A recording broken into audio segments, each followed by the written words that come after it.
Start the video. Let's see how here we go. There we go. We should have video coming in. Yeah, we have video now. That's good. Yes, Gurudev. Can I make a quick introduction of you and Guru Mata? Yeah, go ahead. Okay. Hare Krishna devotees, thank you all for joining. Today we have two very special guests with us. His Grace Sankarshan Prabhu and Grace Vishnupriya Mataji. Sankarshan Prabhu is a disciple of our founder Acharya, His Divine Grace A.C. Bhaktivedanta Swami Srila Prabhupada. Prabhu is a Vaishnava Guru and a highly respected spiritual leader in our movement. Here is a brief official bio of Sankarshan Prabhu. His Grace Sankarshan Prabhu appeared in this world in St. Louis, Missouri, USA on November 7th, 1947, the 10th day of the most holy month of Kartik. According to the Vaishnava calendar, he first met Srila Prabhupada in 1971 and was initiated by him on 12th August of the same year. Srila Prabhupada personally told Prabhu that he was pleased with his sincerity and enthusiasm for spreading the Krishna conscious movement. Sankarshan Prabhu fully dedicated his life for serving the order of his spiritual master to become a guru and deliver the world. For the last 48 years, he has uninterruptedly served ISKCON in various capacities. In the year 2000, in recognition for his full dedication to Srila Prabhupada's mission, ISKCON's governing body commission gave him their blessings to initiate disciples. Since that time, he has been regularly traveling and lecturing extensively all over the world for reviving the dormant Krishna consciousness in the hearts of all living beings. Well known for his internet-based training program, the Ultimate Self-Realization course, he has attracted over 27,000 subscribers from over 100 different countries who receive a daily inspirational message and personal answers to their questions regarding how to become perfect in Krishna consciousness. With that, I would also like to give a brief introduction of our Grace Vishnupriya Mataji. Vishnupriya Mataji, Sankarshan Prabhu's good wife, is a very senior devotee, travels with Prabhu all over the world. She is a strong preacher, spiritual leader, and an excellent at nurturing devotees. She is the source of spiritual strength for all of us in Austin. So we are truly blessed to have their holy association this morning. With that, let us welcome His Grace Sankarshan Prabhu and our Grace Vishnupriya Mataji by loudly chanting Hare Krishna Maha Mantra one time. Hare Krishna, Krishna Krishna, Hare Hare, Hare Rama, Rama Rama, Hare Hare. Over to you, Gurudev. So thank you all for tuning in. See, we're also tuning in to, we have another medium called Start Meeting. We're tuning in on that level too. Let me get that one turned on. Let's see if we have any power in here. You need to get the power cord for this, which is in my, yeah. Get this one tuned in too. So we got two different medias we're using now. Zoom and Start Meeting both. Let's get this one turned on.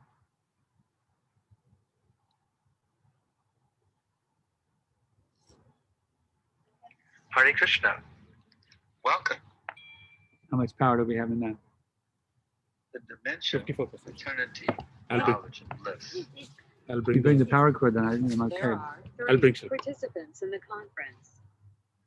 All right. Little internet connectivity here. No problem. They say this is the future of our preaching, the internet.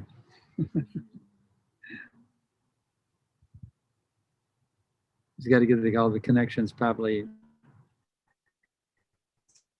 Let's see. Start meeting. Share better. Hare Krishna. Welcome to the wonderful world of Krishna consciousness, the dimension of its eternity, knowledge, and bliss. Very good. Now we tune in 2 channels. There are 4 participants in the conference. Now we have the real channel. All the wonderful souls are gathered here at our center. This is the real channel, live, face to face. Thank you all for coming. And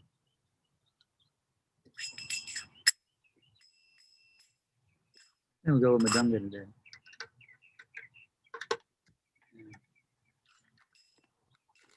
This is a wonderful song, actually, which is a window to the spiritual world. In other words, right now we're living in this material world, in the land of birth and death. You get born here, you get sick, you get old, and you die. A wonderful pastime. There's another dimension called the spiritual world, Goloka Vrindavan, and this song actually, in Sanskrit language though, describes that beautiful abode. So our Srila Prabhupada said this song is a window to the spiritual world. So if you actually go deep into meditating in this song, it'll actually carry you into the spiritual world. So take advantage of this. It's a free airplane ride to the ultimate destination.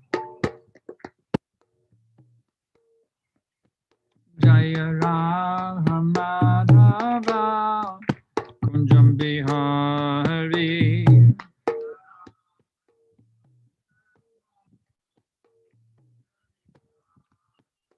Jaya Radha Madhava Kunjam Bihari.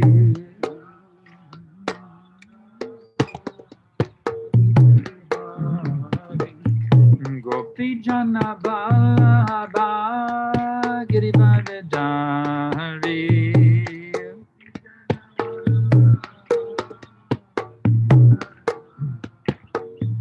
Gopi Jana Vallabha Girivardhari.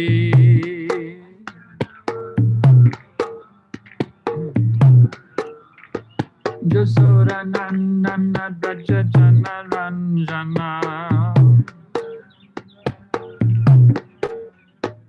Jasoda Nandana Braja Jana Ranjana. Jasoda Nandana Braja Jana Ranjana. Jamuna Tira Vanachari. Jamuna Tira Vanachari.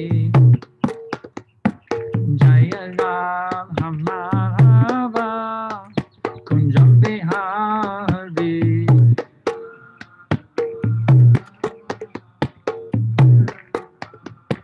Jaya Radha Madhava Kunjam Bihari.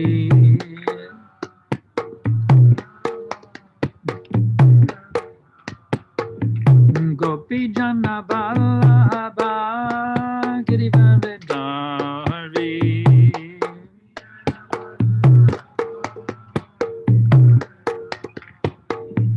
Gopi Jana Vallabha Girivardhari.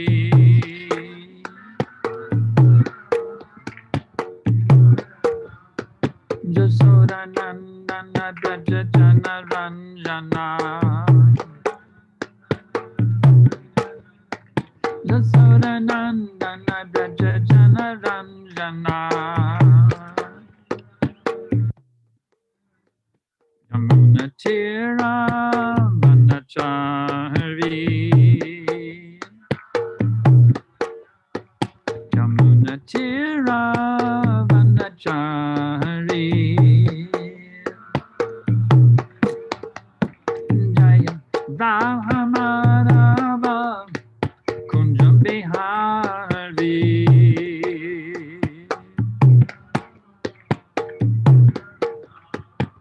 Jaya Radha Madhava Kunjam Bihari.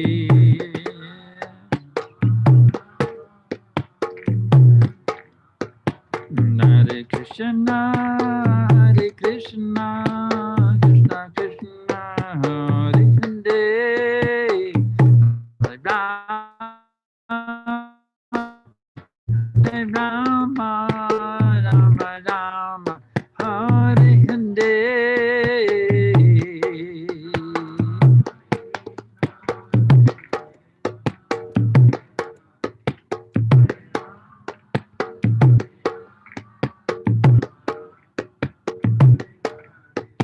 Hare Krishna, Hare Krishna, Krishna Krishna, Hare Hare. Hare Rama, Hare Rama, Rama Rama, Hare Hare.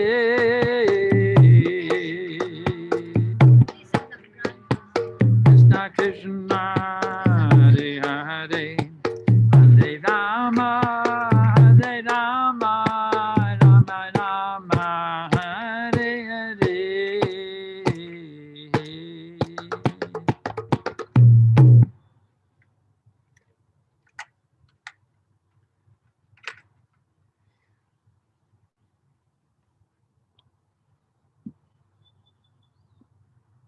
So today we're going to read from Srimad Bhagavad Gita.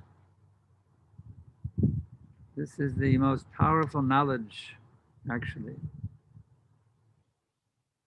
for delivering us from all the anxieties of material existence.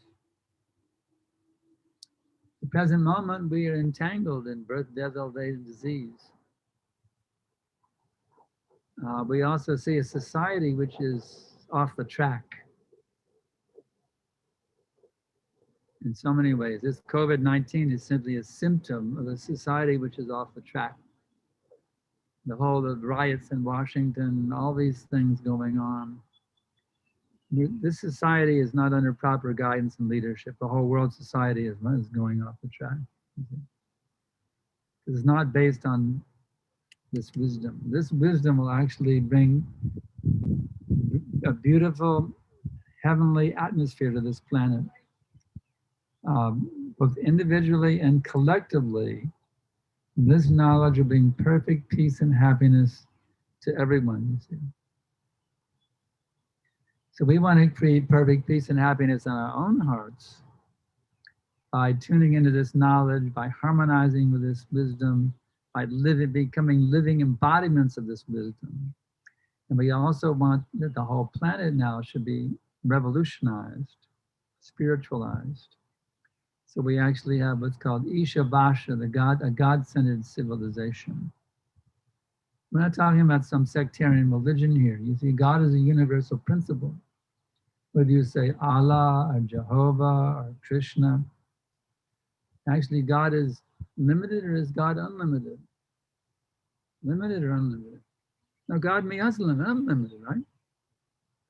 So if God is unlimited, just like my father, for example, Mr. Lauren Bridge. My mother called him Honey. His college buddies called him Fogey, and I called him Dad. You see? So he had at least 3 different names. My own father had at least 3 different names. So God is only one name. My father can have 3 names, and all his parents called him something else. You see? So he had at least 4 names. And God can only have 1 name? My father can have 4 names, my God can only have 1 name? No, God has unlimited names there. So God means unlimited. So whether you call him Krishna, Allah, Jehovah, or there's actually thousands and millions of names. There's one scripture called Vishnu Sahasranam, the 1,000 names of Vishnu. Vishnu is another name for the Supreme. So that 1,000 names is only the tip of the iceberg. There's unlimited names for God.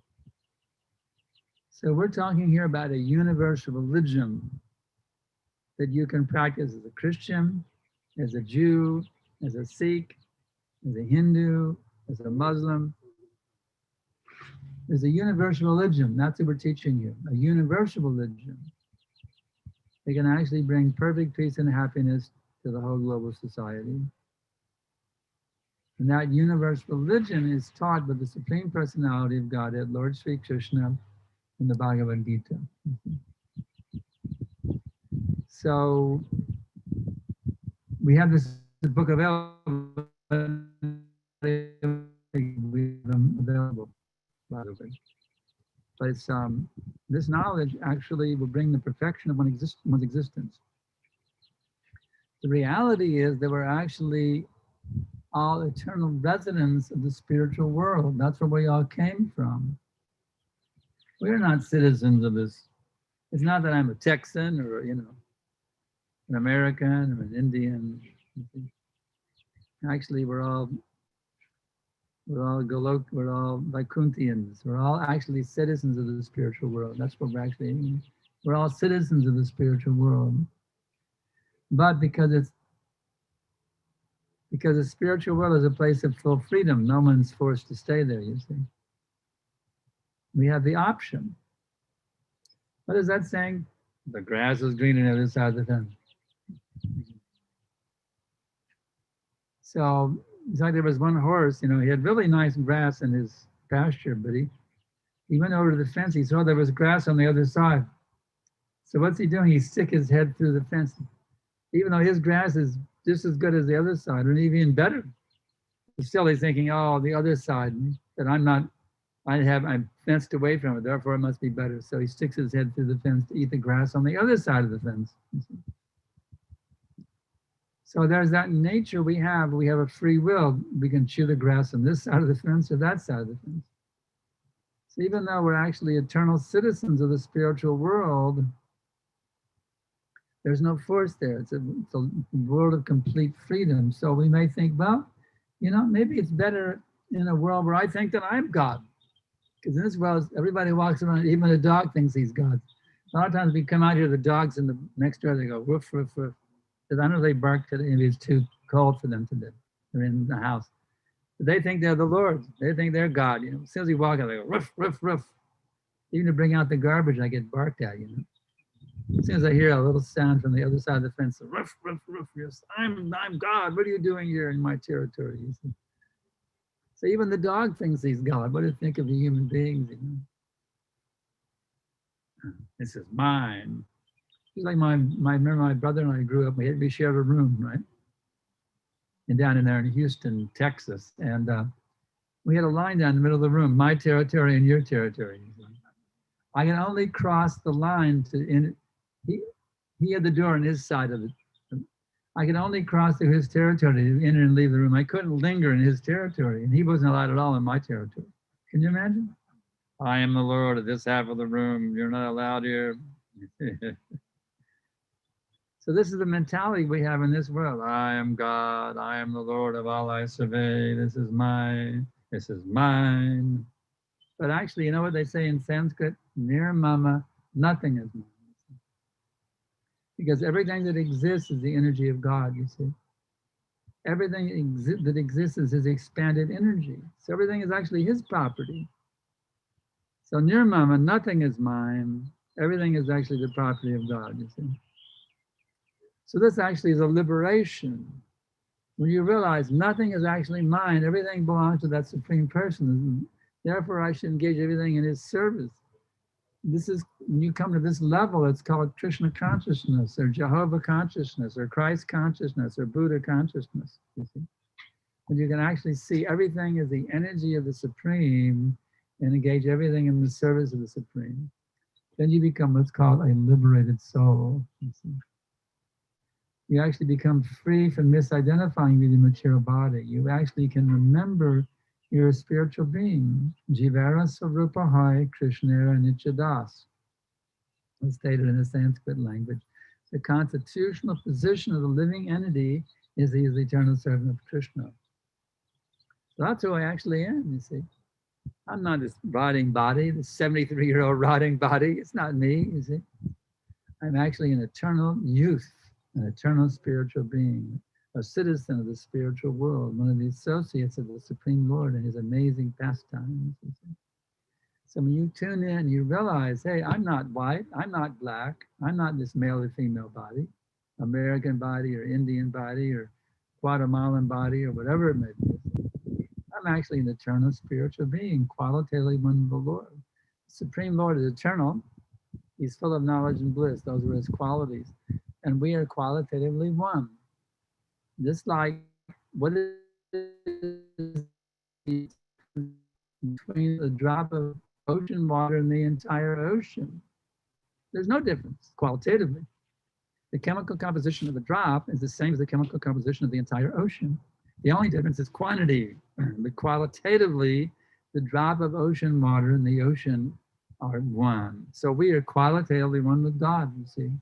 He's eternal, full of bliss and knowledge, and so are we. You see?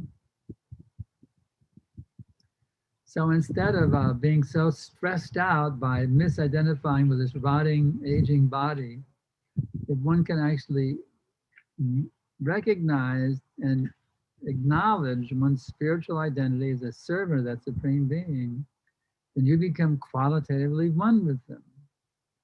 He is full of knowledge and bliss, and you also are actually full of knowledge and bliss. You just got to come to that position. This is why it's stated that somebody who is Krishna conscious, they're never in anxiety in any situation. Even the moment of death is a piece of cake for someone who's Krishna conscious. There's no anxiety at all. You see? any anxiety we experience, and we experience it every day, right? Oh my God, right? One anxiety, another anxiety, piled a whole stack of anxieties, right? My car broke down, or this or that, or I can't pay my rent, or, you know, my dog died, or, you know, oh my God, I've come out with COVID-19, you know, one thing, another. These anxieties are simply due to our lack of Krishna consciousness. Because when you actually remember and realize your actual identity as eternal servant of the Supreme Lord, then there's no problems anymore. I simply have to engage in the service of that Supreme Person, you see, who's all powerful, all beautiful, all renounced, all wealthy, all famous, and all wise. Okay. So this is actually intelligence. This is actual intelligence. Unfortunately, this is not taught in the universities or the schools and colleges. You see. This knowledge is not being given. This is the most essential knowledge that every human being should have. We're not taught this, you see. That's why as a student in the university, I was completely depressed. I studied philosophy, I studied this and that, but this knowledge wasn't given. I was a depressed youth, wanting to know what is the meaning of life? What is the purpose of my existence? But none of the professors could tell me. None of my roommate couldn't tell me. My fraternity brothers couldn't tell me. Nobody could tell me. I remember I was wandering the aisles of the campus bookstore trying to find out what is the meaning of existence. And I noticed one book by Soren Kierkegaard. It's actually two of his essays in one book. One essay was called Fear and Trembling. The other essay was called The Sickness Unto Death. I took it as one title. I said, that's what life is. It's a sickness. It's a sickness of, it's a disease of fear and trembling until death finally ends the whole thing. That was the conclusion I had, what they were teaching me what life was. The sickness of fear and trembling until death comes. And that's what life is. Didn't really, I wasn't very excited by that idea. You see. So luckily, somebody told me in my junior year down here at UT, somebody told me about self-realization. And I went to this guru and that guru. One guru said, I'm God, you're God, and we're all God. I tried that didn't work. Another guru said, actually, you're a God, but right now you're just playing hide and go seek with yourself. You just come out of hiding and be God once again. I tried that too, it didn't work. I tried to be God, I couldn't pull it off. Because I noticed things aren't going the way God is a supreme controller. If I'm actually God, why are things not happening the way I want them to happen? You see? For 2 or 3 days, I was floating around an I am God cloud, euphoria. I'm God, I'm God, I'm God. But it didn't work, you see. It wasn't practical. Finally, I found, after actually many years of struggle, I found a guru who finally taught me, you are the eternal servant of Krishna. I found my spiritual master, Divine Grace A.C. Bhaktivedanta Swami. You are the eternal servant of Krishna, or God. That's who you actually are. And here's how you engage in being a devotee. Actually, here in the Gita, this is the handbook on how to be who you are, actually. That's what it is. This is the handbook that tells you how to be who you are. Krishna says, Satatang kirtayanto mang yatantascha dhridavrataha namashanyashchabam yamtish.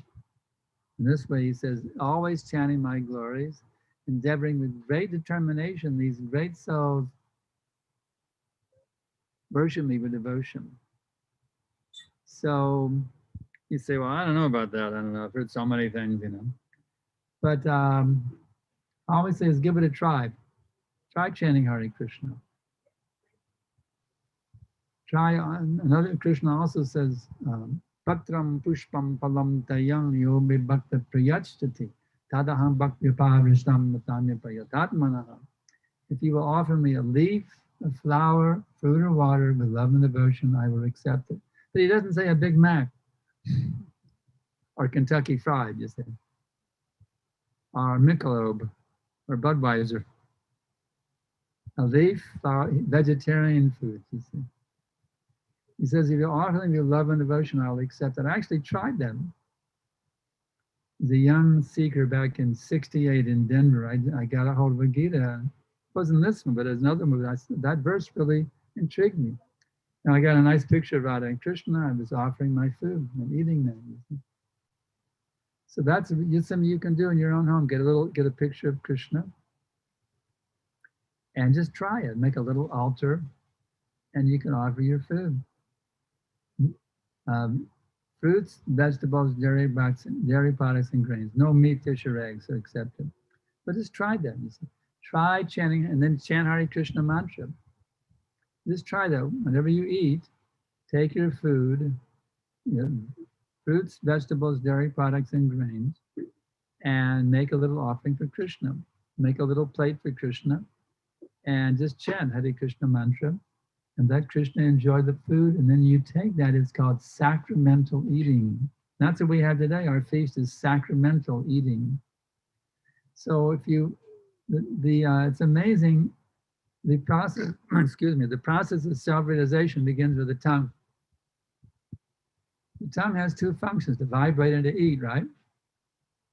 So if you'll vibrate Hare Krishna, Krishna Krishna, Hare Hare, Hare Rama, Rama Rama, and you'll taste foodstuffs offered to the Lord with love and devotion.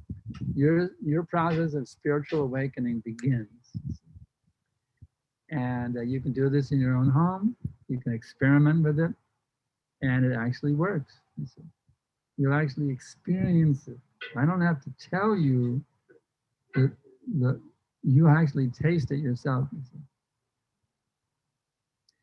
Krishna consciousness is not an artificial imposition on the mind. It's something you actually experience.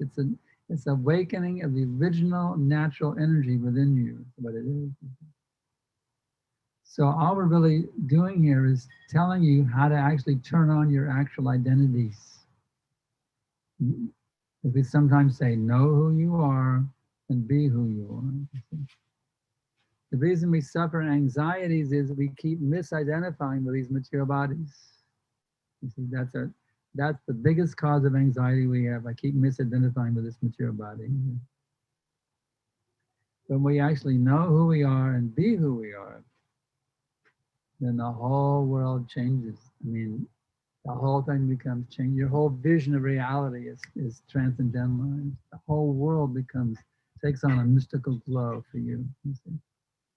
When you see things in relationship with God, you see, that's the key.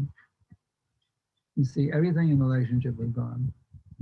You see, well, this is actually part of his kingdom. And there's a purpose for this place. It's not just meant for economic development, skyscrapers and, faster internet connections. That's not the purpose of our existence. Purpose of our existence here. This is actually this place is meant to be a training ground because this is not our actual home. This is meant to be a place where you learn how to go back home. This world we're in is meant to be an educational institution where you learn how to go back to home, back to God. And that's the purpose of this material existence.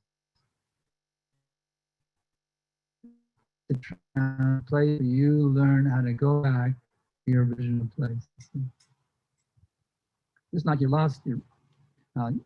got lost somewhere in the forest, and somebody you went hiking and you got lost. You're totally lost. You're confused. You don't know how to get back to your home. Then you meet somebody in the forest and say, "Oh, no problem. You say you go this way over there. You'll go there and make a right turn and go this way and this way." You see. Here's how you get back to your home. So the spiritual master is like that, you see. Spiritual master says, now you're lost in this material existence, but here's how you can get back to your home.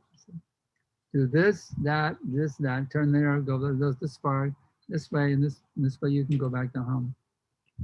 So the greatest good fortune you can have is when you come in contact with a bona fide spiritual master. That's your greatest good fortune, you see. And you can recognize him. Sometimes it takes a while before you can recognize it. You may think, oh, that sounds okay. Very nice. Yeah. There's so many ideas. I know I went through that myself. It took me quite a while to recognize it. A.C. Bhaktivedanta Swami Prabhupada, the author of this book, is actually my guru. It took me some time, but when I came to that realization, that was it. My whole life completely transformed. I realized this is my spiritual master. Now I have to serve him. That's when everything completely turned around. So anyway, I was going to read a verse, a little introduction before I read the verse. This is one of the key verses of Bhagavad Gita, chapter 10, text number 8. Aham sarvasya prabhavo mutak sarvam pravartate iti madva bhajante mang buddha bhava samanvitaha. I am the source. This is Lord Krishna speaking.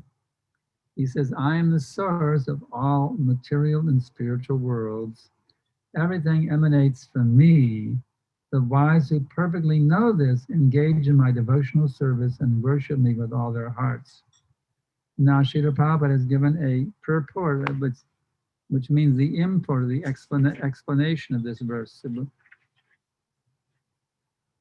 He says, a learned scholar who has studied the Vedas perfectly and has information from authorities like Lord Chaitanya, and who knows how to apply these teachings, can understand that Krishna is the origin of everything in both the material and spiritual worlds. Because he knows this perfectly, he becomes firmly fixed in the devotional service of the Lord. He can never be deviated by any amount of nonsensical commentaries or by fools. So there's so much propaganda out there, foolish propaganda, just like, what's his name? Dr. Stephen Hawking. He says, everything comes out of absolutely nothing. And that's supposed to be science. Modern science has confirmed that everything comes out of absolutely nothing.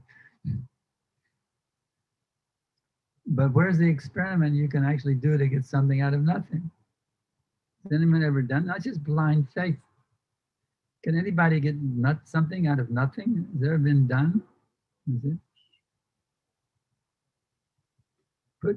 Take a test with nothing in it and get something out of it. In your laboratory, doctor, scientist. Take an empty test tube and get something out of it. So we're expected to believe this stuff. So you study the Vedic scriptures describing how everything has come into existence, how it's created, how it's maintained, how it's destroyed. It's very logical and scientific the way it's explained. Much more logical and scientific than what the scientists are propagating these days. So we call this Vedic science. It actually is science. We'll continue reading here. All Vedic literature agrees that Krishna is the source of Brahma, Shiva, and all other demigods. In the Atharva Veda, Gopala Tapani Upanishad 124, it is said, Yo Brahmanam Vedadati Purvam Yo Vai Vadangshta Gapayati Sma Krishnaha. It was Krishna who in the beginning instructed Brahma in Vedic knowledge and who disseminated Vedic knowledge in the past. So the Gopala Tapani Upanishad the origin. And again in the Narayana Upanishad it says Atta Purusha Havai Narayano Kamayata Prajat Shajayati. Then the Supreme Personality Narayan desired to create living entities.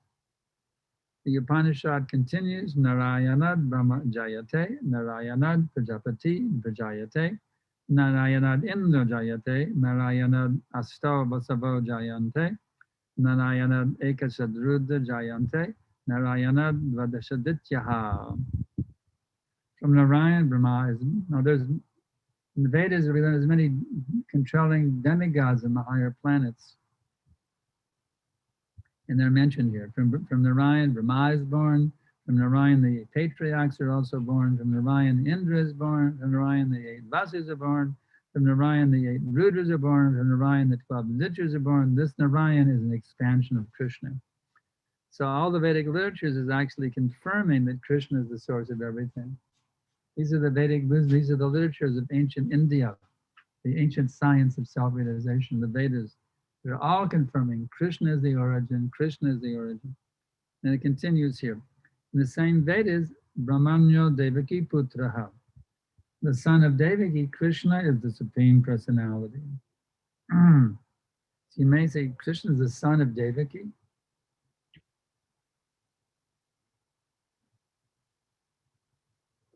He's the origin of everything. How can he have a mother? And she could be the origin. But this is actually, this is Krishna's pleasure pastime. Even though he's the origin of everything, he emanates from himself, the father and mother. He plays the pastime of being the son for his own pleasure. See, he has unlimited powers. He can do anything. So God wants to enjoy all kinds of pleasures, so he enjoys being the son also, having mother and father. So he manifests from himself a father and mother. And he plays the pleasure pastime of being their son. Let's see here. Then it is said, Eko vai Narayana asing na Brahma nashano napa nagni samo nemi dva pratvati na nasakchachani nasuryaha. In the beginning of the creation, there was only the Supreme Personality of Narayan. There was no Brahma, no Shiva, no water, no fire, no moon, no heaven and earth, no stars in the sky, and no sun. So all these things are actually emanations from Krishna. All these things we experience, the sun, the moon, the earth. These are all emanations from Krishna. Maha Upanishad 1:2, in the Maha Upanishad it is said that Lord Shiva was born from the forehead of the Supreme Lord. Thus the Vedas say that it's the Supreme Lord, the creator of Brahma and Shiva, who is to be worshipped. So again and again and again throughout the Vedic literature, the supremacy of Krishna is explained. In India, there are many different gods who worship, but actually these gods are all subordinate to Krishna. In the Moksha Dharma section of the Mahabharata, Krishna also says, Prajapatim Sharujam Chapyaham Eva Srajam Nivai Tahimang Na Vajanito Mamamaya Vimohito. The patriarch Shiva and others are created by me, though they do not know they're created by me because they're deluded by my illusory energy. Well, we're in the same position. We're also deluded by Krishna's illusory energy. If someone asks the ordinary person, what is your origin? Well, mom and dad are my origin. That only describes the body, you see. See, we always tend to think I'm the body. You see.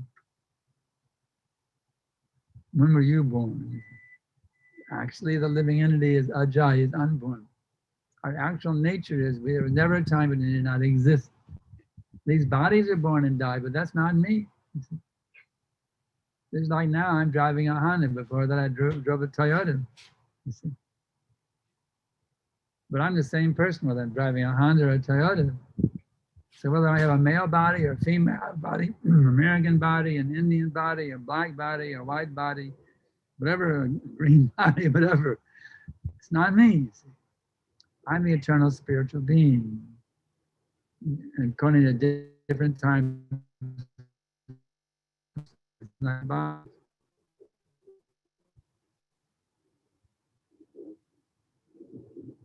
so maybe there's some questions.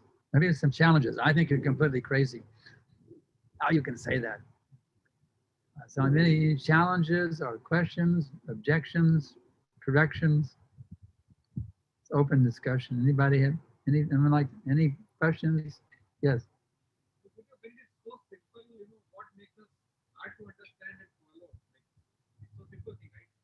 Can you speak a little louder, please?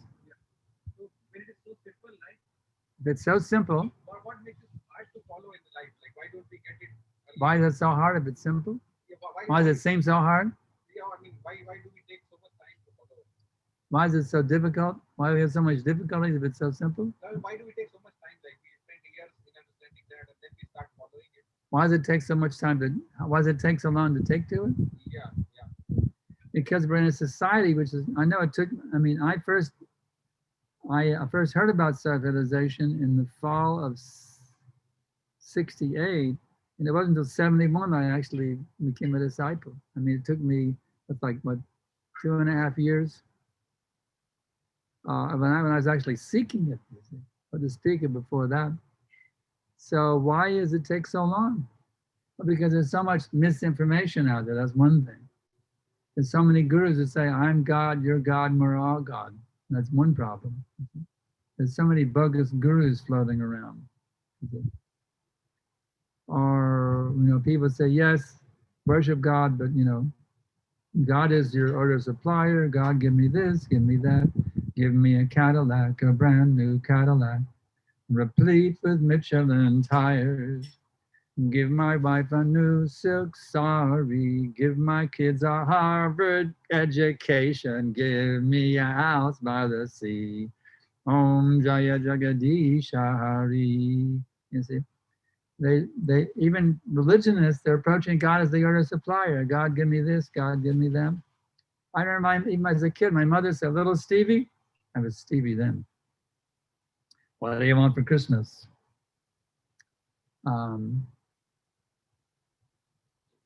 I forget what I asked for. I wanted it. Huh? What was it? Cowboy boots. Yeah, that's right. I wanted a pair. I said, Mommy, I'd like a pair of cowboy boots for Christmas. She said, okay, little Stevie, every night you pray to God for your cowboy boots. Dear God, please give me cowboy boots for Christmas. So that's how I was taught to become God conscious, you see. Whatever you want, you pray to God for it, you see, and you get it. She went, and what was under the Christmas tree? Cowboy boots. And that way she taught me to believe in God, you see. So, you know, I mean, it's a nice sentiment, but it's not the science of God consciousness. Because actually we should not approach God as our order supplier, as the big, you know, whatever in the sky, you know, Amazon.com in the sky. God is where we surrender ourselves. The difficulty is even religion is that God is my servant, you know. God, give me this, give me that, give me. No. We're missing the whole point. We're meant to surrender to God, not seek it. So even the atheism is there. I am God philosophy is there. God is my supplier. All these false propagandas are floating around, and the whole world is immersed in it. You see? Devi, you saying something? Come on. Yeah, please.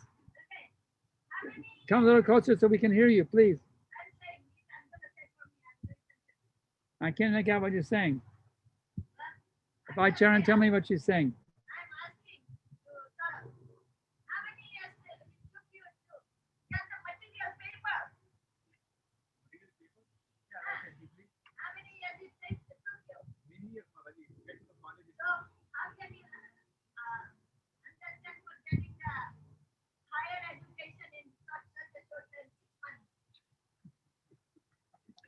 What is I'm missing the whole thing. Mataji is asking Saurabh, how come the material paper like a degree? Material paper? Yeah, like college degree. College degree? How come it took you so long to get the degree? Oh, why did it take so long to get a degree? Yeah, we worked so hard to get a degree, you know, especially PhD, right? Yeah. Get my bachelor's, my master's, get a PhD. Now I'm so called, now they can call me Dr. So-and-so, right? We worked so hard to get a PhD. So how hard are you willing to work to become self-realized? The PhD takes what, about 6 years at least? No, 8 years. Bachelor's degree 4, 8 years to get a PhD. You see? Huh? Certain PhDs are lifetime. They just keep it and they don't get PhD. I was just saying that it took him about 25-30 years to get his paper, which is temporary, and he wants Krishna consciousness with the higher studies. He wants to get it in 6 months. Yeah. We should be willing, actually, one should be willing to endeavor one's whole life to achieve this perfection. But here's the amazing thing. If one takes it very seriously, you can achieve it within a second. If you come to the right conclusion, the right state of consciousness, within 1 second, you can become a perfectly self-realized being. You see? There's no time limit that you have to go through so many. It takes us so long because we're so misguided by bogus philosophies, because we're still so attached to these riding bodies, you see. We prolong it unnecessarily due to our own stupidity, basically. But actually, within 1 second, one can realize the highest truth. Any one of us right here, right now, I could realize the highest truth and see God face to face, eye to eye, right now. Krishna is available fully. Krishna, from his side, is doing everything to help every one of us become fully awakened right now. You see? Fully awakened right now, this very minute. From his side, God is doing everything he can. So we just have to learn how to connect, basically. Learn how to connect with him. You see? And so how do you connect with God? This Hare Krishna mantra is the recommended means to connect with God. Hare Krishna, Krishna Krishna, Hare Hare, Hare Rama, Rama Rama, Hare Hare. Actually, to chant Krishna's name with faith and devotion, that puts you in direct contact. Just like if you can go right now to the spiritual world, and you could be face to face with God himself, face to face, eye to eye, seeing Krishna himself, the supreme source of all existence. You can have exactly the same experience just by purely chanting Hare Krishna, Krishna Krishna, Hare Hare, Hare Rama, Rama Rama, Hare. God himself is fully manifest in the holy names, you see. The difficulty is we're not fully absorbed in our minds running here, running there, you see. That's the problem. This is why Bhaktivinoda Thakur is giving a very nice bhajan. Kambe hambe bolo se dinama. When will that day be mine? When my offenses ceasing, taste for the name increasing, when in my heart will your mercy shine? Aparada Gucci, Shudaname Ruchi, Kriba Bole Hambe Hridoye Sanchan, Kambe Hambe Bolo Se Dinama. When will that day be mine? So this is a nice meditation. We can hanker for that day. When will that day come when I can chant Krishna's name with pure love, you see, without any offense, with my mind not being distracted by anything? When will that day come? When will that day come? When will that day? Hankering, hankering, hankering. That hankering, it's called Shuddhanam, the pure name. That hankering to be able to purely chant the name of God and not directly experience him in fullness. To hanker for that. See, right now I'm not there, right? I still think I'm here, still think I'm this body. I'm still misidentifying with the material world as my actual home. But I can hanker fully awakened. So that hankering is very good. See? Hankering, hankering, hankering. When will that day be? When I can become fully awakened in pure love of God. You see? So the more you hanker, it accelerates the whole process. You see? When will that day be? Lower than a blade of grass, more tolerant than a tree. When will my mind attain this quality? Respectful to all, not expecting their honor. Then shall I taste the name's nectar sublime. Kambe hambe bolo se dinama. When will that day be mine? So here's some further tips, you see. Become very humble. It's like there's some grass here on the sidewalk, you see. When will I consider myself lower than one of these pieces of grass here on the sidewalk, you see? Lower than a blade of grass, more tolerant than a tree. Oh, these trees, what they went through. Oh my goodness. These trees, just like tree over here. Remember the ice was everywhere? This tree, the ice was so heavy on it, the tree was bending down. I thought it was going to break the fence or break the tree, but it was coming down over the fence, those branches over there. But the tree tolerated it, you see. These trees, now these trees, look at that little tree here, the green, see the green's coming out? It was so cold and so horrible, you think it would kill them.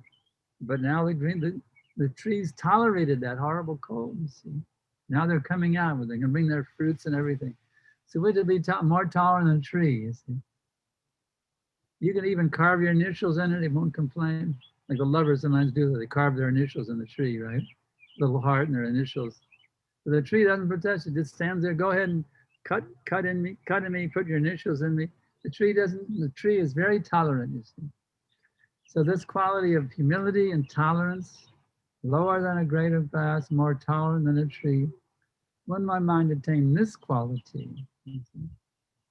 So the more this will help us develop the ability to connect with God, you see, by becoming humble and tolerant. And then Bhaktivinoda also says, respectful to all, not expecting their honor.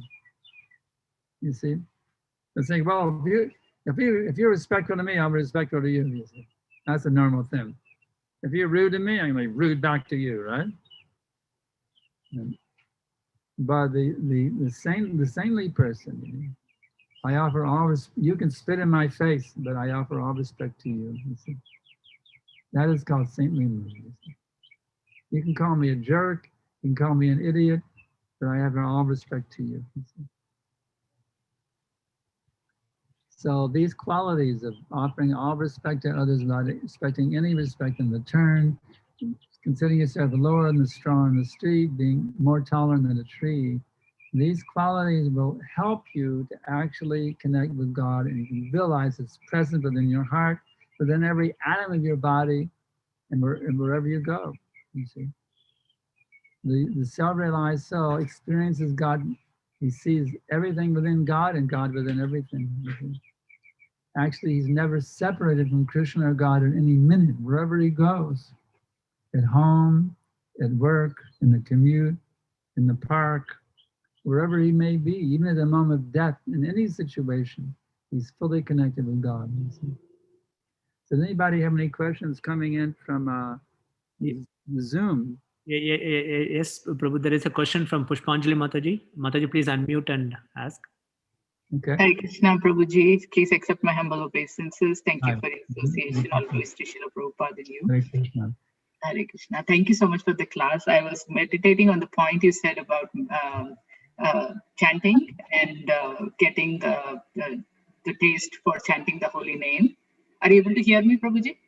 Yeah, I can hear you. I'm putting the mics, everybody. We have a whole yard full of people. I'm putting the mic so they can hear you too. Okay. So my question is about how to control the wanderings of our mind. For example, during chanting, I get solutions to, like, you know, what I can write in the email for preaching, what I can do, generally solutions to problems comes during chanting.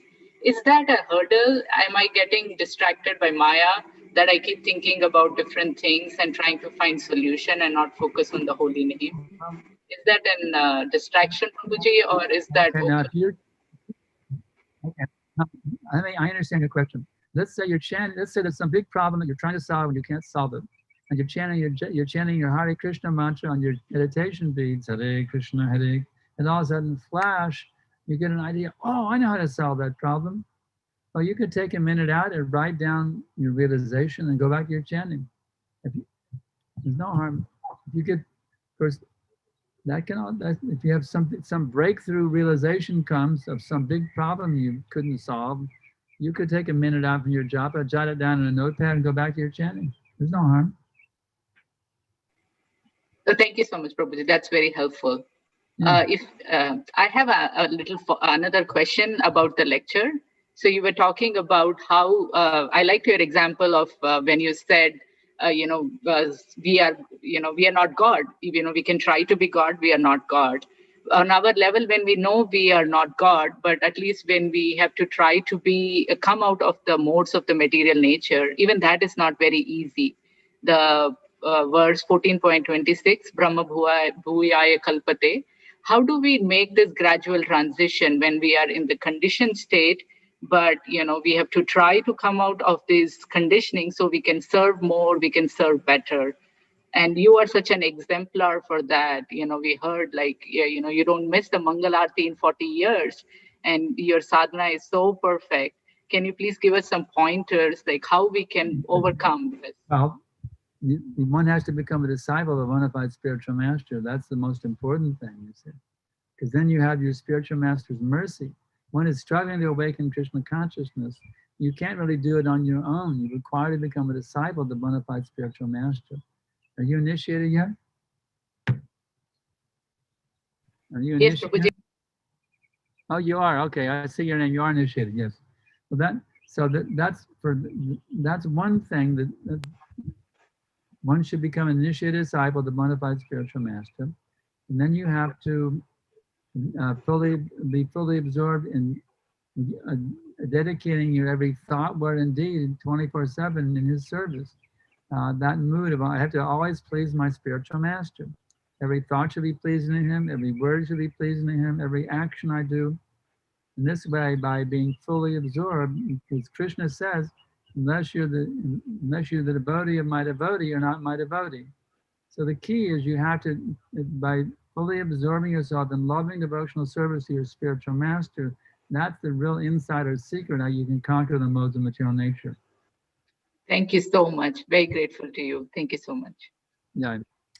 Any other questions? What about the people here at 10700 John Wood Way? Backyard, the backyard crew here. Yes. What is the correlation to like reincarnation? So like our purpose here is to be educated and then to go back to source, correct? Yeah, my hearing is a little deficient, but I have a hearing problem. So I'm just wondering the correlation to reincarnation or the continuation of Reincarnation. we reincarnate. Actually, when we, And she is asking something more further. okay, Michelle, let me understand. Okay. yes. So I'm just wondering because we are trying to educate ourselves here in this plane in order to then go back to source, correct? Yes. And so in my understanding, reincarnation exists where we continue this cycle and come back and go back up. So I guess one, I'm asking if reincarnation, what is his concept on it? And then furthermore, what is our objective? Okay. So she is saying, what is the concept of reincarnation? What we understand. Reincarnation. There's actually 8,400,000 different species of life. The Vedas break it down exactly. Every of the microbial germs are counted as species. The Vedas scientifically analyze exactly how many species there are here in the world. And whatever your mentality is at the time of when you leave this particular body, whatever your mentality is, that carries you. Just like if I die thinking about my dog, and I take birth as a dog in my next birth, for example. So according to one's mentality, at the time of death, you get your next birth. Now, what we train you to do is how to fix your mind in God. So the time of death, you're thinking of God. Then you go back to then you get out of the cycle of birth and death and go back to the kingdom of God. The human form is meant to become self-realization. Yeah. This human life is, the Vedas describe Tato Brahma Jigyasa. Now you've gone through all this reincarnation. You've gone through all these millions of different forms. You've been a dog, a cat, an elephant, a snake, a mosquito, a microbial germ. You've tried to be everything. You've tried doing this. You've tried doing that. You've been a fish, a bird. You've tried everything under the sun. Now you have the opportunity in this human form to get out of the cycle. So they say, Atato Brahma Jigyasa. Now you've got a human form. This is your chance to get out of the cycle. But the cycle is there for the, when we choose to try to enjoy separately from God, then he come to the material world. We first start off as a big demigod in the heavenly planet. It's actually our first birth here is to be Lord Brahma, who's the chief demigod of the whole universe. That's our first incarnation. We come to the material world to be Lord Brahma. But then we're not satisfied with Brahma. We think, well, if I was something else, maybe I'd be more happy. So we try being something else. We try being this. We try being that. We try, then we end up becoming, we try being a dog. We try being a cat. We try being an elephant. We try being white. We try being, a Negro, a Caucasian. And we try being an Oriental. We try so many things. We're always, somehow we're thinking, I'm not satisfied. Let me try this. Let me try that. Let me try this. Let me try that. You see, we go on and on and on. But we're never, it's just like that old Rolling Stones song, I can't get no satisfaction. So no matter what we do, we're never really satisfied here. Because this is not our actual home. This is not our actual identity. Even in this home, in this life, we are not satisfied with one wife. We have 10 different wives. Yeah, there's so many divorces, this wife is no good. Let me dump her and get a new one. And then that one wasn't good. I'll dump her and get a new one. It's like, they call it musical wives, And if we are not satisfied with that, we have to go with the same sex. Then let's try homosex now. I wasn't having that much fun with heterosex. Now let's try some homosex, Or let's have sex with animals, That's another thing they do. Have sex with dogs, So that we try this and that, try to be happy, but we're never really satisfied. I can't get no satisfaction. But because actually this is not our home. So we're actually eternal spiritual beings. We're actually residents of the spiritual world. So we're giving you the key now how you can get out of the cycle and go back to the spiritual world. And if you don't like it, you always come back here. You say, but you told me how to go back to the spiritual world, and I tried it. I didn't like it. I'd rather be here in Austin, Texas, worrying about getting a job. So there's no unemployment. You don't have to worry about getting a job in the spiritual world. Everything is there, You don't have to go to the factory or go to the office. Everything you need is there. Everybody is having wonderful, loving relations with Krishna and all his devotees. It's like an unlimited eternal festival. And nobody gets old either. They're all youthful, eternal youths. And there's no neither police or armies, because everything's perfectly peaceful. So, we invite you, try chanting Hare Krishna, go back to the spiritual world and see if you like it better than Austin. Check it out. Just try going back. Try giving one life to Krishna and see what the result is. If you don't like it, you can always come back here and be whatever you want. Try to be president or try to be whatever you want to be in the material world. A rock star, or a movie star, whatever you want. But just give one life to Krishna. You've been in here for millions of lifetimes trying to do this and that. Now just we ask you, just giving this one life to Krishna. Make an experiment. Let me give this one life to Krishna and see what the result is. I guarantee you'll be totally satisfied. You won't be singing, I can't get no satisfaction anymore. You'll be totally satisfied. I guarantee you, try this, you'll love it. Okay. Any other questions from our online people? Oh, we have another online, and I didn't open up for that also. We have another online audience here. Let me get what's going on. Why it doesn't come up? It's not coming up. What's happening? Why this isn't coming up? There Mataji. Any questions here from the Star Meeting crew? We have some people coming in from India over here. Okay. India and Houston and different places. Okay. Anyone from the Star Meeting is welcome to type in their questions. So if you have any questions, anybody here on Zoom, any more questions? Yes, there is a question, Prabhu. Satyarupa Prabhu, can you please unmute and ask? Yeah, Prabhu. Thank you, Prabhu, for nice lecture and enlightening us. Prabhu, like when we go for book distribution, so we will give the Bhagavad Gita, and like some people ask that you also read Bhagavad Gita and also instruct us to do japa. So why we need to do japa? When they ask us, how can we quickly tell them the importance of japa? Like, well, this chanting of this chanting is the process of transcendental meditation. The Bhagavad Gita is the science of self-realization, and this is how you actually do it. This is the technique for actually awakening the enlightened consciousness within. You have enlightened consciousness within you, but right now it's sleeping. This japa chanting is the process of awakening that enlightened consciousness which is sleeping within you right now. That's the key. Excellent, Prabhu. Like you have an alarm clock to wake up in the morning, right? Why do someone say, why do you have an alarm clock? Well, I needed to wake up in the morning. So this is the way we wake up our spiritual identity, by chanting Hare Krishna, Krishna Krishna, Hare Hare, Hare Rama, Rama Rama, Hare Hare. So what's our schedule now here locally? Do we have time for the arti yet? 12:30 arti. We have a few more minutes. Any challenges, questions? That's a nice question you had. I appreciate it a lot. This is your first time, isn't it? That's so wonderful. I'm so happy you've come today. You live here in Austin? Oh, that's good. Anybody else? Yes, Casey.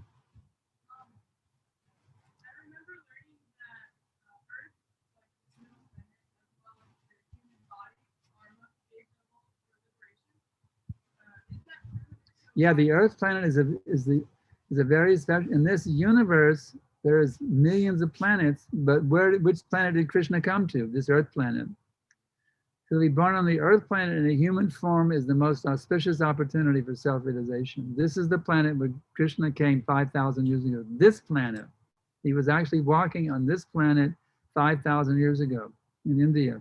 What we now call India.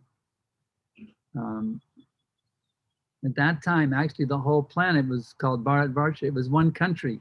The king of India formerly was the whole planet was actually formerly India. That's why when Christopher Columbus called the people Indians here in the North America, he was right. Actually, the whole planet was formerly India. You see, but by the influence of Kali Yuga, India has shrunk down, and even recently, Pakistan was cut off. It used to be part of India. So India has been shrinking, but formerly Indian culture, the Vedic culture, pervaded this entire planet 5,000 years ago when Krishna came. So it's a very, very auspicious planet.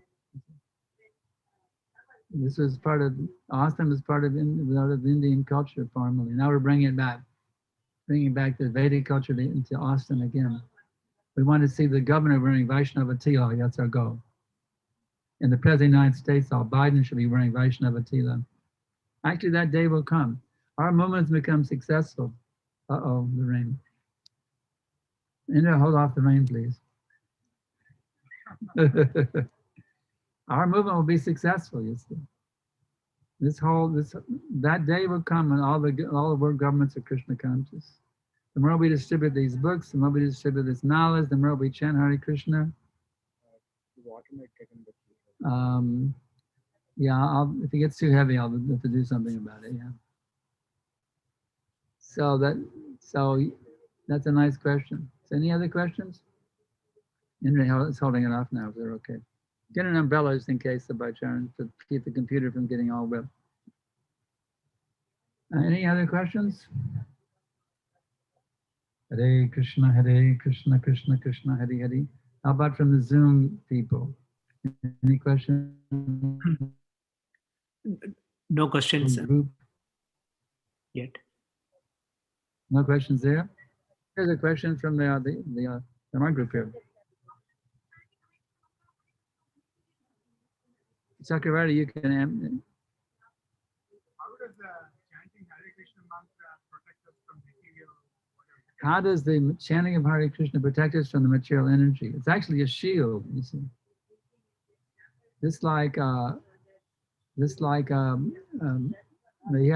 Sometimes they have what's called a bulletproof vest, you see. The policemen come in with a bulletproof vest. So we have the Hare Krishna mantra is a Maya-proof vest. Not only in your chest, but it completely protects your whole, on all sides, you see. Hare Krishna, Krishna Krishna, Hare Hare, Hare Rama, Rama Rama, Hare. It's a shield, because right now the influence of it's Kali Yuga. It's a materialist. There's a personality of Kali, and he is actually creating havoc, and his influence is everywhere, in the media, on the internet, in the conversations, in the colleges, everywhere. The influence of Kali is everywhere, and he's in our hearts, our minds. So by chanting Hare Krishna, you're making Kali be gone, Kali be gone, Kali be gone. You're driving the influence of Kali away from your heart by chanting Hare Krishna. So the more you chant, we chant 16 rounds a day, but you can chant more than that. You see. Just like we chant in the beads, and then Guru Mataji and I will be doing our service in the kitchen. We'll do a little kirtan back and forth while we're doing our service in the kitchen. We'll keep the kirtan going. Or listen to some nice lectures from Prabhupada on the MP3. So keep the kirtan going. Keep the kirtan going. Keep the transcendental vibrations going. Hare Krishna, Krishna Krishna, Hare Hare, Hare Rama, Rama Rama, Hare. Pick up the books and read. You see, all of these things, they drive away the influence of the Kali, the age of Kali. The age of quarrel and hypocrisy. It's polluted all of us. That's why even in so many divorces, you see, husband and wife argue and they split. You see, that's the influence of the age of Kali. So by this Hare Krishna chanting, we drive away this influence of Kali Yuga, the quarreling, hypocritical nature of the age. The more you chant, you drive away that influence. So it is a shield, and so that's how we want to stay absorbed as much as possible with every waking moment. And then even in your sleep, you'll dream Krishna conscious dreams, you see. That's the key. Be so absorbed in your waking hours that even in your sleep, you have Krishna conscious dreams. Fully protected. Okay, we have another 14 minutes before we go to the Arati. Sachasara, you have any questions? No questions, Gurudev, so far. Okay. Please ask questions if you have any. All right, let's see if any other questions here? Bhaicharan, you got any questions? Well, I have more answers. Actually, we have unlimited answers. Krishna consciousness is the answer to all questions. That's the beauty of this. Once you understand the science of Krishna, then you can defeat all opposing arguments, and you can answer all questions. This is perfect knowledge. This is by one who's fully conversant in this science. They're called Digvijay Pandit. Digvijay means one who can conquer in all directions. So one who becomes learned in the science of Krishna consciousness becomes expert in knowing this science. He can defeat all opposing arguments. It doesn't matter who comes, the PhDs, scientists, politicians, whoever it may be. Anyone, we can defeat all opposing arguments. Just try to defeat the there is God. We will prove there is God. It's like Prabhupada said, I gave the example, he said, who are you who say there is no God? Come on. He's ready to fight. You see, philosophically fight with anyone who says there's no God. You see. They say there's no God, you see, there's no origin. But how you can say there's no origin? Everything comes from something, isn't it? And you say that everything comes from something. It's like this microphone, something. The different elements, the plastic, the metal that make up this microphone, that came from something. This came from something, which came from something. You can understand the existence of God by analyzing any object of this material world. Where it came from, and where that, chase back anything to its original origin, you'll find God there. You can take anything, a flower, a car, a guitar, a tree, a mosquito, your own body. You can take anything. If you can trace it back to the original source, you'll find God there. You see. So some say, well, there is God, but he has no personality. He's just the oneness. They say God has no personality. But why? How do we have personality then? If God is the source of all existence, and therefore we're coming from Him, how can we have personality? How can God is the supreme? So if I have a personality, how I can say, well, God doesn't have one? That means I'm greater than God, right? I have something that God doesn't have. I have something that you don't have. Ha ha ha ha ha. You see, if I have a personality, then God must also have a personality, because He's the origin of my existence. Personality, therefore, must exist in the supreme source of all existence. Since you have a personality, don't you? Sure. That's why you just nodded yes. You're not a machine, you're a person. So since we're all persons, and we come from some original source, that original source must possess personality also. This idea that God has no personality is ridiculous. It's called impersonalism. So we can defeat atheism, we can defeat impersonalism, we can defeat God as the order supplier. All these bogus philosophies, we can defeat all of them. This knowledge of the Bhagavad Gita is so powerful. You want to become powerful, perfect philosopher, study this book. And you become a perfect philosopher, a powerful, perfect philosopher who can defeat all opposing. Just become learned in this little book. You just study this book regularly, Bhagavad Gita, and you'll be able to defeat all opposing arguments. It's powerful knowledge. Powerful knowledge. Even a little child. I remember my spiritual master. He was there in Vrindavan, India. We have a center there now. They were just starting to preach there in India. Of course, he came to America. He attracted a few Americans, and after a while, he brought some of them to India. So I have a very nice godbrother named Shamasundar, a personal friend of mine, actually. We've had nice contact with each other. And he had a very nice devotee wife, is a great leader in our movement now, Mataji. So they had a little daughter named Saraswati. Yeah. She's just a little tiny girl. And she was there in Vrindavan. There's many, Hindu gentlemen. And she would approach him, some Hindu gentleman, and she would say, "Do you know who is Krishna?" And he would say, well, tell me, my little girl, the supreme personality of Godhead. It's a little tiny child, you see, like this little girl here, you see. Maybe that old, no older than this little girl here, you see. She would go up and say, "Do you know who is Krishna?" The supreme personality of Godhead. See, a little child can preach this philosophy, you see. Simply, you have to have the conviction.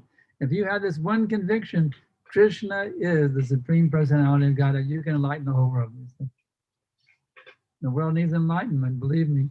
So you just simply have this conviction, Krishna is the supreme personality of God. With this conviction, you can enlighten the whole world.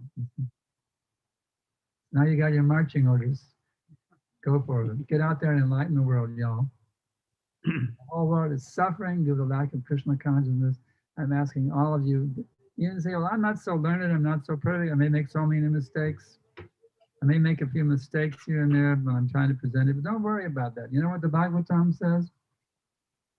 He says, even if it's imperfectly presented, it's meant for bringing about a revolution. You see? I mean, I made a few grammatical errors here today in this presentation.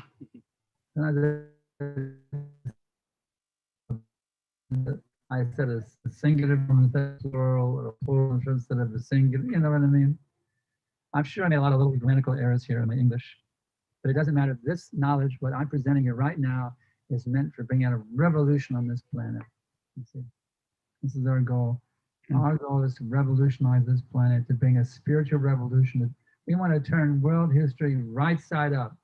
Right now, it's upside down. You see?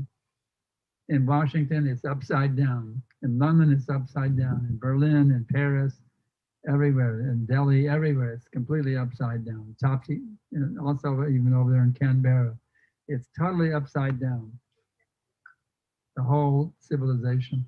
So our mission in the Krishna consciousness movement, I'm going to turn the whole world right side up. So you finally become an agent and help us. Let us work together as a team now and turn the whole world right side up. That's our goal. Anything else here, Satya sir? Yes, Gurudev, there is a question. Let me read it out for you.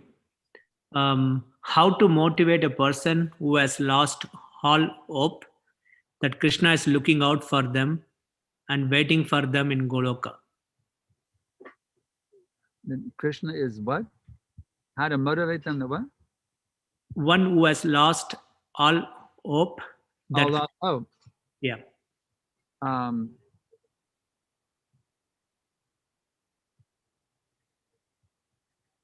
They don't really think that Krishna exists. They think Krishna is a myth. They think Krishna is a mythology or what? They lost hope. They have no hope. Right.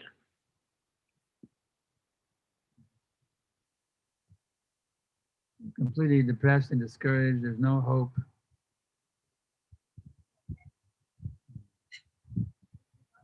It's hopeless. There is no God. It's just hopeless. I just might as well, fast to death or maybe go out and commit suicide because it's completely hopeless. Well, the good news is your hopelessness is wrong. You're in a state of illusion right now. You're thinking there's no hope. It's all finished. Life is a disaster. To even exist is a disaster. The whole thing is hopeless. There is no God, or if he's there, he doesn't give a damn about me. He doesn't care a damn about me. You're wrong. And completely, kindly understand, my dear sir, you are completely wrong. You're mistaken. You simply have to come out of this self-pity. The problem is you're taking yourself you're taking too self-centered. You're entering a state of pity, self-pity. You see, you have to give up this pity, this selfishness, which you're going through the state of selfishness, self-pity, denial, and self-punishment. Fast to death mentality. You have to kick it out. It's nonsense. There's a great, wonderful world awaiting for you. There's a wonderful, blissful life waiting for you. You simply have to chant these names. Hare Krishna, Krishna Krishna, Hare Hare, Hare Rama, Rama Rama, Hare Hare. Kick out your depression. Kick it out with boo and chant. Hare Krishna, Krishna Krishna, Hare Hare, Hare Rama, Rama Rama, Hare. And open your mouth. Here's a glove gentleman. Boom.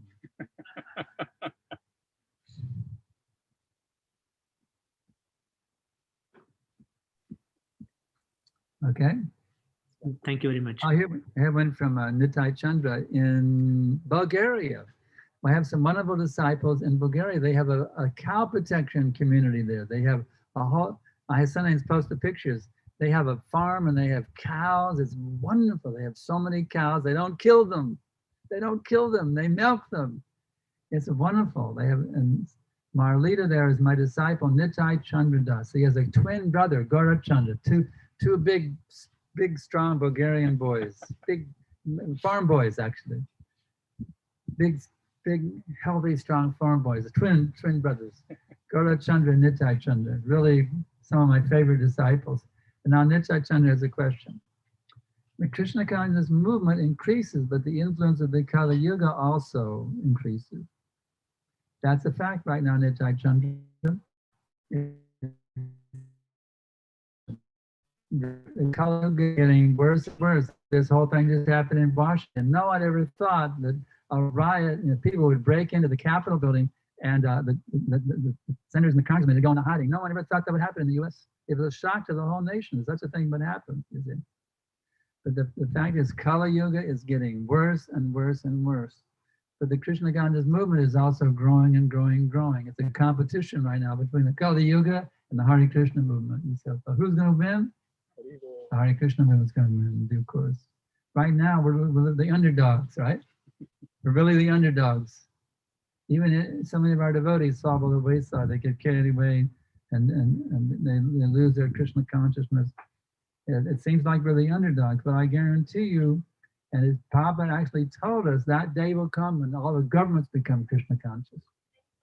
So it's going to take some time, but the more we're determined, the more we chant Hare Krishna with purity, it's going to come quicker. Actually, Prabhupada even states in his purport that if one chants Hare Krishna mantra with complete purity, he becomes Jagat Guru, and under his influence, the whole world will start chanting Hare Krishna, Krishna Krishna, Hare Hare, Hare Rama, Hare Rama, Rama Rama, Hare Hare. So I'm begging Krishna, please, my dear Lord, please bless me that my chanting becomes so pure that the whole world will start chanting Hare Krishna. That's my prayer, you see.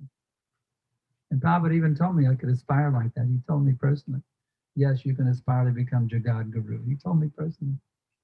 So we want now, every one of us should try to chant with so much purity that just by the influence of our own personal chanting, this whole world will take up chanting Hare Krishna. If we develop this mood, this intense spiritual revolutionary mood, it's called revolutionize your heart and revolutionize the whole world.